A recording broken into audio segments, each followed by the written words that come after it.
Interest rates, Kerry, hot topic, always has been. We started the year out, there's going to be a whole bunch of rate cuts they anticipated. Then there was a period it went to none. Now maybe some are back on the table. As you think about interest rates and the impact on markets, and markets is broad, could be bond markets, equity markets, real estate markets. Talk a little bit about what you see, how they impact it. I know you can't predict it, but what does the future look like from an interest rate standpoint in markets? So I think you have to go to the economic indicators to try to have some idea of what the glide path looks like. And the economy is softening. Yes. There are multiple measurements, and the Fed, until they see the economy both softening and contracting, are not going to lower rates because they don't want to lower too much too early. With that said, they paused in the last one. Yeah. I read, I think it was this morning, that now England has also paused for now as well. Canada did, I think, respond. So I think, again, with the data today, it looks like probably in Q4 we have the potential of a rate cut coming. And if I think that happens, that'll drive the markets up because that's the market's kind of looking for it. Now, when we talk about markets, are we talking about equity markets? Right. Are we talking about bond markets? Because historically, those were inverse. They're not right now. But if you get rate cuts, then the fixed income side starts to come down, which a lot of people have enjoyed a nice rate of return in money markets and treasuries and things like that. 5+% in a lot of them. And it also has made real estate transactions really difficult. Right. Because if your borrowing rate in a transaction is 7%, which that's probably close what it is today, depending on your deal, that makes a lot of these transactions just not work. Yeah, it just doesn't pencil out.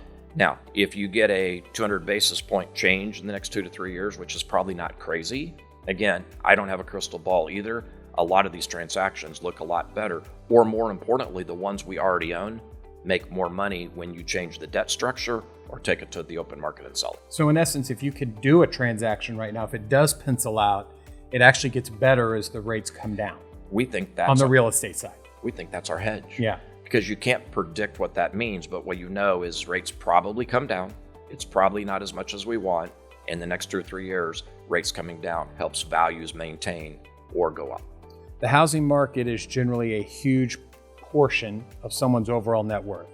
A lot of people are not selling out of a mortgage, maybe at, let's say, somewhere between 2.75 to 3.5, which they were able to lock in before, and then go into a 7% mortgage, which will be less, 6-7%. And then you also have high valuations of homes. So do you see the turn as interest rates come down? Obviously will help the real estate market. How do you think that will generate overall results in the markets? So the real estate market is almost always at some level supply and demand. Mm-hmm. And today, a lot of people are not going to go to the market and sell something unless they have to. Now, some people were building before or are moving, transferred, that's different.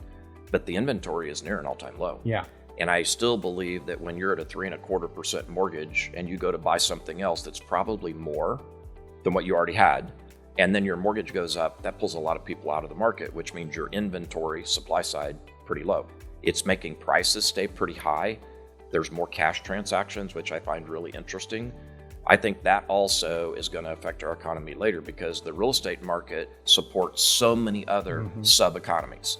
And when you pull all that out, so you moved a few years ago, you had to have all this remodeling done. Yeah. You had to go buy appliances. I mean, you almost don't even think of all the things it takes to move into a home, that all those economic systems are supported by dollars being spent on real estate. So I hope it doesn't stay down too long, but it's been okay so far and it hasn't been as punitive as what I thought it would be.